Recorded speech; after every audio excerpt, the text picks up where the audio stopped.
Kiranya Tuhan memberkati kita semua dalam sukacita dan damai sejahtera. Amin. Bapak, Ibu, dan Saudara yang dikasihi oleh Tuhan Yesus Kristus, kiranya sukacita dan damai sejahtera di dalam Tuhan menyertai kita semua. Firman Tuhan yang menjadi renungan bagi kita, Roma pasal 11, ayat 1 sampai dengan ayat 2a, dan ayat 29 sampai dengan ayat yang ke-32, demikian firman Tuhan. Maka aku bertanya, adakah Allah mungkin telah menolak umatnya? Sekali-kali tidak, karena aku sendiri pun orang Israel, dari keturunan Abraham dari suku Benyamin. Allah tidak menolak umatnya yang dipilihnya, sebab Allah tidak menyesali kasih karunia dan panggilannya. Sebab sama seperti kamu dahulu tidak taat kepada Allah, tetapi sekarang beroleh kemurahan oleh ketidaktaatan mereka, demikian juga mereka sekarang tidak taat, supaya oleh kemurahan yang telah kamu peroleh, mereka juga akan beroleh kemurahan.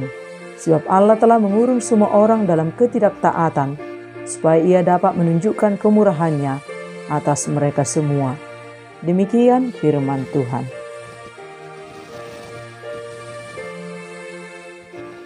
Bapak, Ibu, dan Saudara yang dikasihi oleh Tuhan Yesus Kristus, Allah tidak pernah menolak umatnya. Allah tidak pernah membuang umatnya. Pemilihan Allah atas bangsa Israel sebagai umatnya tidak pernah berubah. Karena Allah adalah Allah yang tidak pernah berubah dan tidak pernah ingkar janji.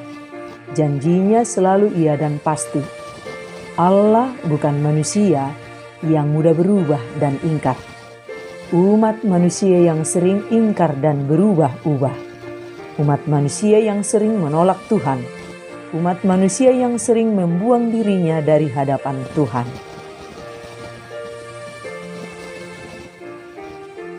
Meskipun mayoritas Israel menegarkan hati dan tidak menunjukkan ketaatan kepada Allah, tetapi ada sebagian kecil yang menerima kasih karunia Allah.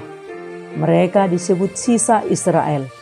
Israel dipilih hanya karena kasih karunia Allah saja, bukan karena kebaikan mereka.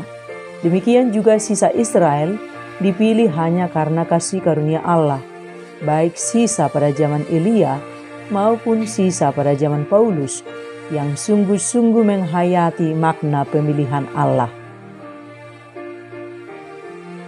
Dalam firman ini Paulus menjelaskan bahwa Tuhan tidak menolak umatnya.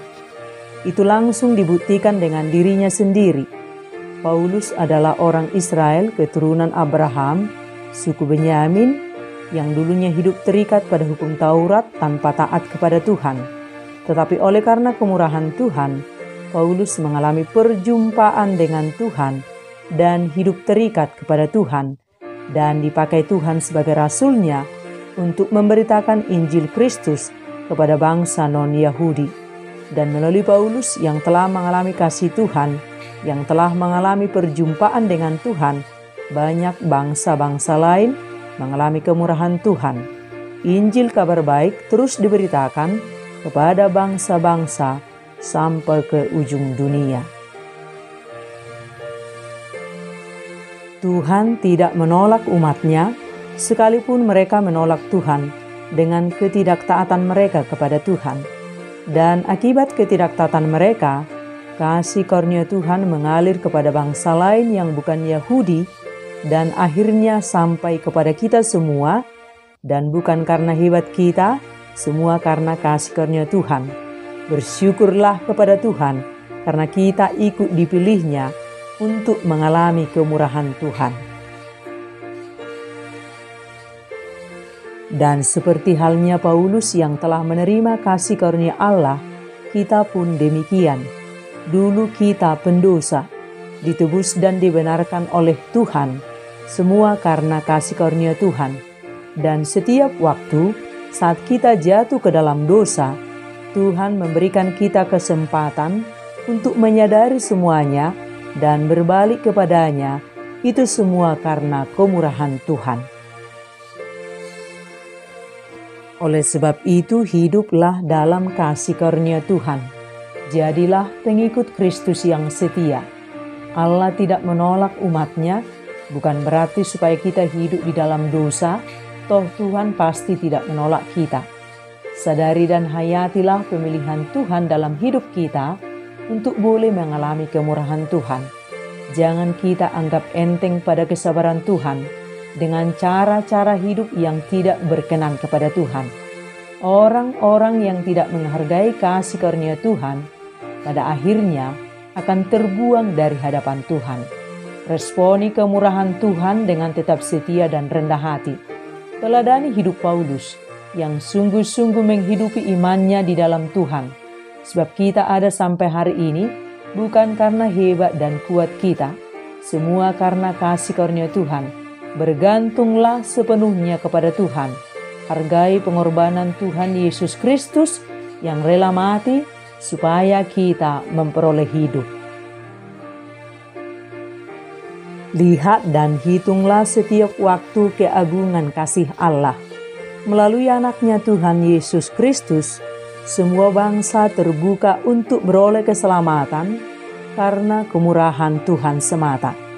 Kita semua telah dimerdekakan dari dosa dan berhak memperoleh keselamatan oleh karena kasih karunia Tuhan yang kita terima dengan iman percaya kita kepada Tuhan Yesus Kristus. Tidak ada yang gagal rancangan Tuhan untuk umatnya. Bangsa Israel dipilih menjadi umatnya sehingga semua bangsa diberkati melalui Tuhan Yesus Kristus keturunan Israel. Sungguh kaya hikmat pengetahuan Allah, tak terselami jalan-jalannya. Mari kita setia bersyukur setiap waktu dan alami kemurahan Tuhan. Hiduplah dalam iman yang benar dan tetap rendah hati. Ingat, dulu kita bukan siapa-siapa, tetapi tangan Tuhan yang agung mengambil kita, dikuduskan dan dibenarkan untuk hidup dalam kemurahan Tuhan. Engkau dipilih, hiduplah sebagai orang pilihan yang berharga di mata Tuhan. Berlarilah untuk menjadi pemenang. Sekali ikut Yesus, selamanya ikut Yesus. Amin.